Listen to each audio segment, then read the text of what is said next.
my presentation.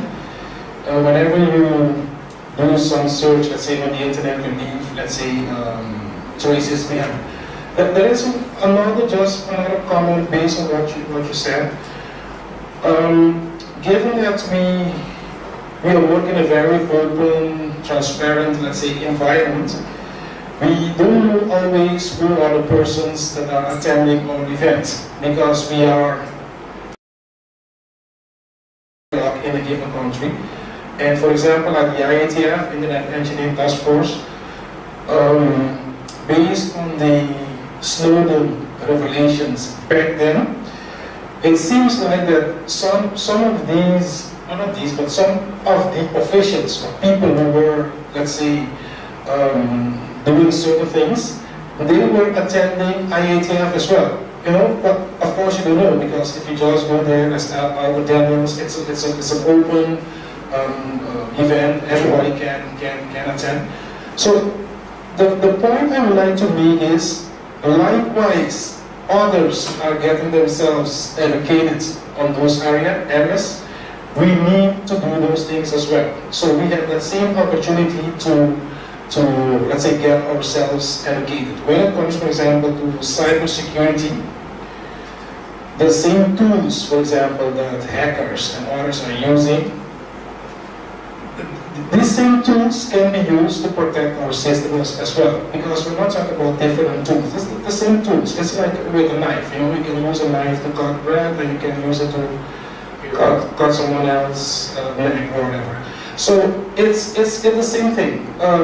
Let's get ourselves educated with regard to what is going on in this arena, and I think based on that we can give our contribution to the development of the internet in our region.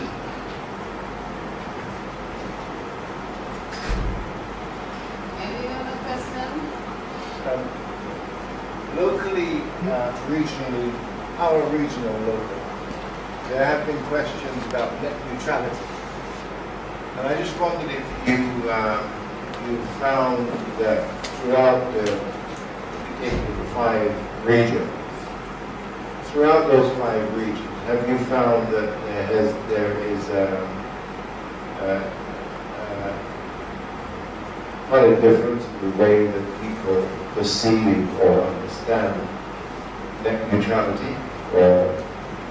Because recently we are beginning to see it. I mean, in simple ways, like, for example, if an ISP locally says that it wants to ban an OTT application, which really is about net neutrality, so it's coming into the language of the people. But I just wondered if you've seen other regions, how they perceive it. Okay, so in covering the Caribbean, there are 32 territories that I have responsibility for. So what I try to do is to attend events in those countries like this when they're taking place, and I also attend the regional events of people like the CTU, Canto, and so on. Of course, I'm aware of what's happening in the wider Latin American Caribbean region and outside with regard to these discussions.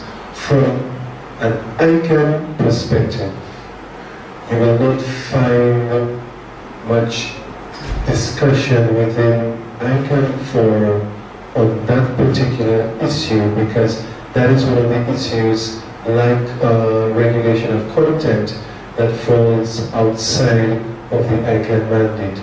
But what I've seen globally in our ICANN meetings is typically when civil society meets with at large and the other groupings, because it's civil society which looks at the interests of users, typically there will be some mention and some internal discussion with regard to that as one of the issues. And then the scenarios are different. The scenario with regard to the ISPs and what's happening in the Caribbean is not exactly the same as what's happening, for example, in North America or in Europe and other places. So there's some differences.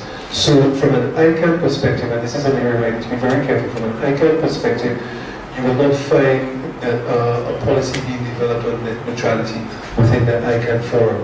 When I go home as an individual and I'm using some service, whether over or under the top, and all of a sudden my service does not work as I expect it to, and then I am told, well, you know, we don't allow that on our system. I'm saying, well, I just paid you for internet. Right? So where do you get off deciding, you know, whether I use my water, you know, to drink just out of a cup, or whether I use it to make juice? Right? When would that become your decision? So what I'm saying there is that we would all have personal positions with regard to a lot of these issues, but in direct answer to your question, what I can say is that there is increased debate within and outside of ICANN on the issue, and the way it's been tackled varies in the Caribbean with regard to what's happening outside of the Caribbean. For example, within Internet Society, we do have a different approach, because Internet Society, especially when it comes to education, it's not like we do have a given, like we're selling equipment or something like that. We are selling knowledge, education, you know. So we would like for persons acquainted with the challenges, and then of course we'll give our position as well, based on the fact that we think that the internet should remain open to everyone. With respect to net neutrality, for example, you may hear or find different positions based on that particular person's or organization's view. For example, operators would have another, operators/ISPs, they would have a different opinion than, for example, regulators. And even in the US, for example, like 2 or 3 years ago, FCC had a given position, and we have seen that with the new chairman of the FCC, they're trying to change that position. But for us, it's very important, because it's not quite simple to talk about net neutrality. It's very important that net neutrality discussions or debate, let's say, go beyond, let's say, what would look very innocent, because it touches, let's say, the fundamentals of how the internet functions. So for those of you who are maybe not really acquainted with the topic, so net neutrality, when we talk about net neutrality, or if we look at the internet itself, the internet is all about the business of sending, let's say, packets, you know, be it voice, data, internet, whatever. It's just packets being sent. And if you look at the TCP protocol on which the internet is based, basically it didn't make, let's say, the distinction back then if this is a voice traffic, if this is video or whatever. It's just a packet, and it will just send a packet. And nowadays discussions are whether or not we should prioritize given let's say, packets. So, and then we come, let's say, to this whole net neutrality debate. So again, I don't have, let's say, enough time to go really in depth regarding that. But it's not simply about net neutrality, it's about the very basic fundamentals of how the internet functions. And it touches, let's say, the TCP protocol on which the internet is based. So that is why we need to look carefully at net neutrality, and at the end of the day, we are promoting, let's say, an open internet. So that's why you would hear, I didn't mention right now, but within Internet Society, we do have our own position regarding net neutrality as well. Any other question? I'm just wrapping up.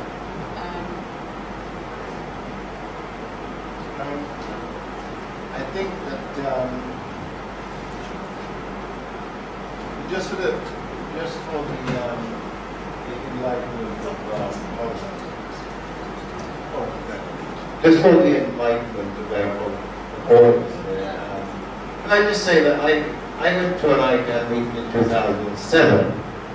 I haven't been back to an ICANN meeting. In fact, I haven't applied to go for an ICANN. But if I could just, I haven't applied, I won't.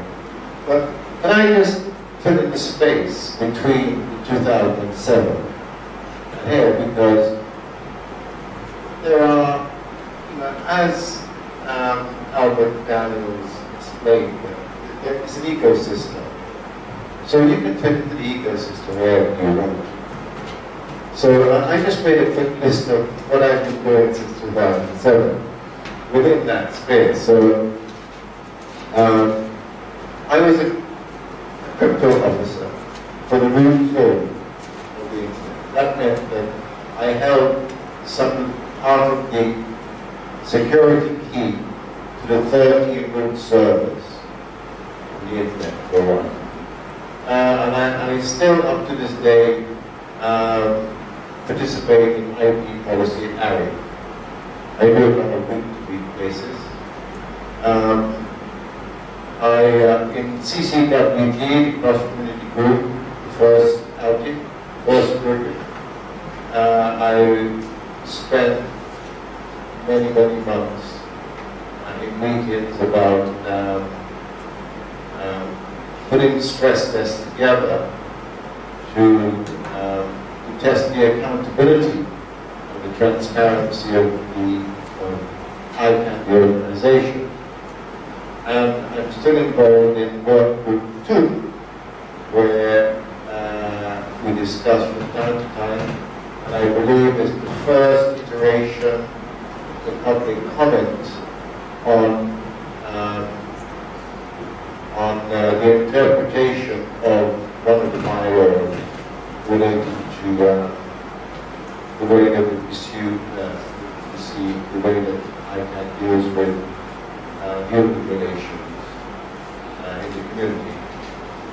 So I'm fairly busy on that level. So there's quite a lot going on, but maybe one of these days I'll plan to go to another ICANN meeting, depending where it is, really. Thank you so much. Shaban? Yes, okay, basically I would like to just mention two small things. Within Internet Society, we also have what we call the chapters. So basically, if you're just, let's say, passionate about the internet in your own community, then you can form like a local chapter. And we have a few chapters in the Caribbean. I think we have right now four chapters, and the only thing that you need to do is to get like minimum 25 persons who are very passionate about the internet, and then you can form it, and I'll be happy to guide you through that process. And one of the things, Albert did mention it today as well, when attending global, let's say, fora, I think it's very important for us to, it's quite important to attend global fora.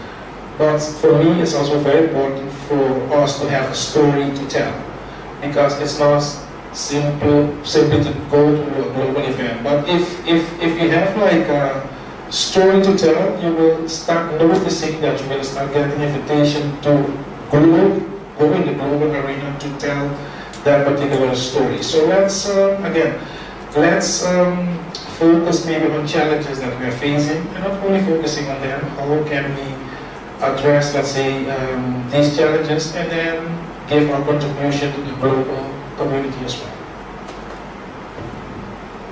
Okay, so in closing, I'm very happy that Rudy gave that quick summary of what he's been doing since the last ICANN meeting in 2007, because I was wondering about that. You know, we gave him all this money and took him to San Juan, and what has he been doing? What happened to him? Is he trying to go on another vacation? Alright, but really, I really want to congratulate you. Some of the things that you've mentioned there are very substantive, but I want to ask you, what do you mean when one of these days you'll apply for another fellowship? I expect to see your application for the Abu Dhabi meeting. The application round for the Johannesburg meeting is already closed. The next one is going to be open for the Johannesburg meeting, so I expect to see your application and the application of some of the others of you who are thinking that maybe, let me try to see if I can go to a meeting to learn a little bit more about ICANN. And the other thing, I'm going to give you more room to do really, it's fine when you announce what you have done, but I'm not satisfied. I'm going for that, instead of getting 100%, I'm going because I want you to tell me how many others have you brought in. So how many persons have you encouraged to apply for the fellowship and what are they doing? So kudos to what you have done personally, but let's see how many others we can bring in. Because you may have spent the whole day with us just because, you know, we give nice jokes and so on, that this thing is not really of interest to you, but you may know somebody who may be interested in this kind of stuff. Let's bring them in, because they may be the ones to drive this kind of thing. So in closing, find out what's going on, find out where the meetings are being held, LACNIC, ISOC, ARIN, ICANN, see what the process is for applying for fellowships.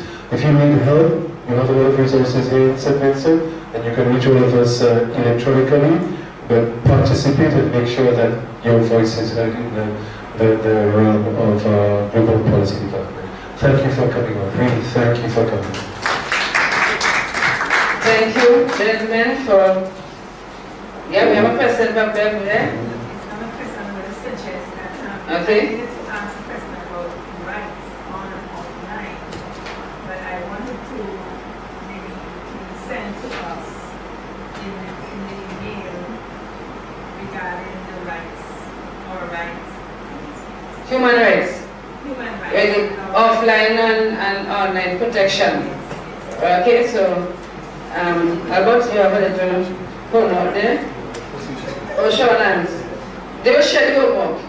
So we make sure that you will get the presentations, we will bombard you with information, and we will also encourage you to do more research. But all of what you presented today, once I will show you have your emails, and many of you will have registered as well on Eventbrite. We will send you all details. So as we wrap up, I just want to thank everybody for participating, especially those on the program today. Jackie, thank you for prayer, for really allowing God's Spirit to dwell today, so everything will have run smoothly. Let's give a round of applause for the strong prayers. I want to thank Vibrating Skates for leading out in the national anthem. Also, we want to thank the presenters, Nigel from ICTU, Casimir, who have left already, but we also want to thank him. We have Hannes Sutherland, of course, we thank him so much for taking us back in history, where the internet came from, in terms of service and Grenadines, and where we are ready. And we just want to also thank Shonan as well, also for his remarks this morning. And main facilitators, of course, we have Shonan, the Staff of Cybersecurity, very impressive.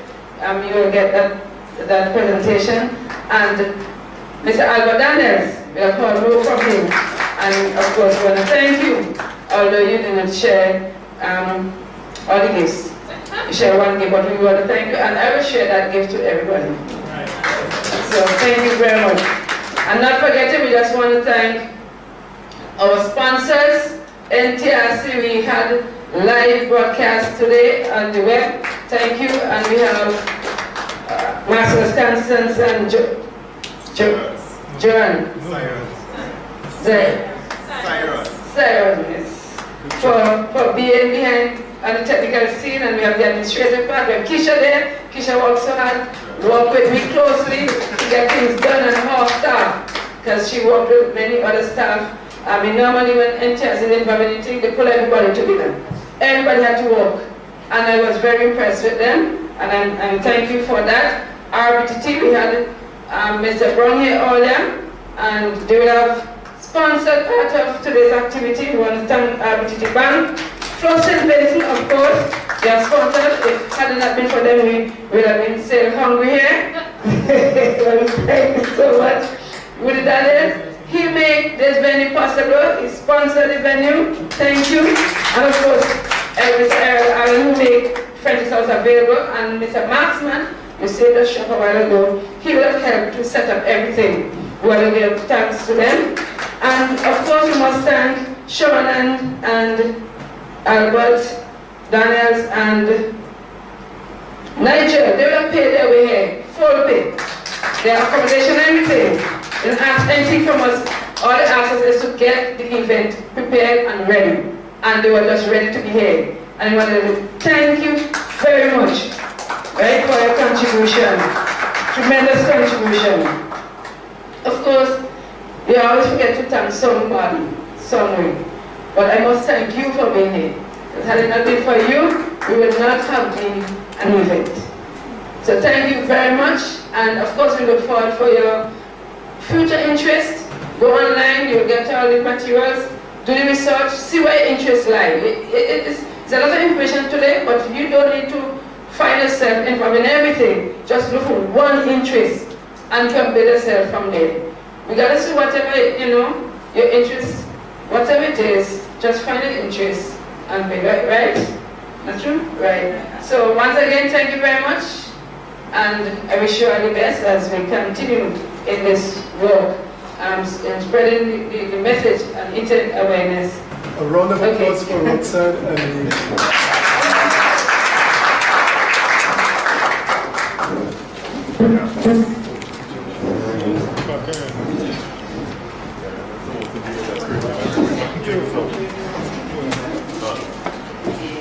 Thanks guys, I think this was one of the few times that I never had any IT issues. Oh, right, okay, thank you very